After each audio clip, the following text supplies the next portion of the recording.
So మీరు కాన్స్టిట్యున్సీలో కాంగ్రెస్ స్థానాలు ఎక్కువ గెలుచుకున్నారు, మీరు మెజారిటీ ఎందుకు సాధించలేకపోయారు?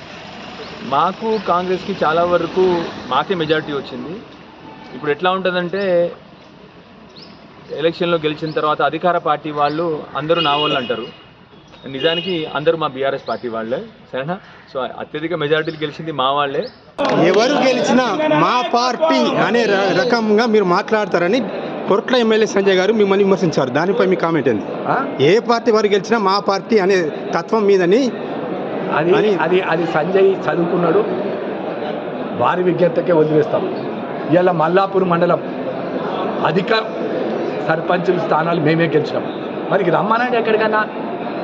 రేపు జరగపోయే ఎంపీటీసీ కానీ మున్సిపల్ కావచ్చు ప్రభావం చూపుతుంది అనుకుంటున్నారు? ఇంకా బ్రహ్మాండంగా. అప్పుడు సింబల్ వస్తుంది కదా, సింబల్ వచ్చినప్పుడు అసలు ఇంకా ఇప్పుడే ఇట్లా ఉందంటే మీరు ఒక్కసారి సింబల్ వచ్చిన తర్వాత ఎట్లా ఉంటుందో మీరు ఆశ్చర్యపోతారు. అసలు బ్రహ్మాండంగా ప్రజలు కేసీఆర్ గారు కావాలని చెప్పి అది క్లియర్గా కనబడుతుంది ప్రతి గ్రామంలో. ఒక్కసారి కారు కనబడిందంటే ఇక తిరుగుండదు. ఇంకా కారు కనబడితే జనాలకు ఆగమైపోతారు, జనాలు టపటపడ గుద్దేస్తారు కార్ల మీద. 100కు 100% ఎంపీటీసీ జెడ్పీటీసీ మామూలుగా ఎప్పుడైనా నిజంగా మాట్లాడడానికి మామూలుగా ఎప్పుడైనా సర్పంచ్ ఎలక్షన్లు అధికార పార్టీ వైపు ఉంటాయి. కానీ ఈ సర్పంచ్ ఎలక్షన్ క్లియర్గా చెప్తున్నాయి, మేము బీఆర్ఎస్ పార్టీకే ఓట్లేస్తామని చెప్పేసి. సర్పంచ్ ఎలక్షన్లోనే 2 మంది బీఆర్ఎస్ పార్టీ నాయకుల్ని గెలిపించినారంటే ఎంపీటీసీ జెడ్పీటీసీ కౌన్సిల్ ఎలక్షన్ వచ్చేసరికి ఎప్పుడైతే పార్టీ గుర్తొస్తుందో 100కు 100% ఇంకా భారీ ఎత్తున, ఇప్పుడు సగం గెలిచినా అప్పుడు 90% గెలుస్తాము. 100కు 100% ప్రజలందరూ కూడా ఎంపీటీసీ జెడ్పీటీసీ కౌన్సిల్ ఎలక్షన్ ఎప్పుడైతే కార్ సింబల్ వస్తుందో అప్పుడు భారీ ఎత్తున కేసీఆర్ గారి ఫోటో కారు కనబడగానే భారీ ఎత్తున ఫోటో వేస్తారు. నియోజకవర్గంలో 78 గ్రామ పంచాయతీల్లో 34 సర్పంచ్ గెలవడం జరిగింది.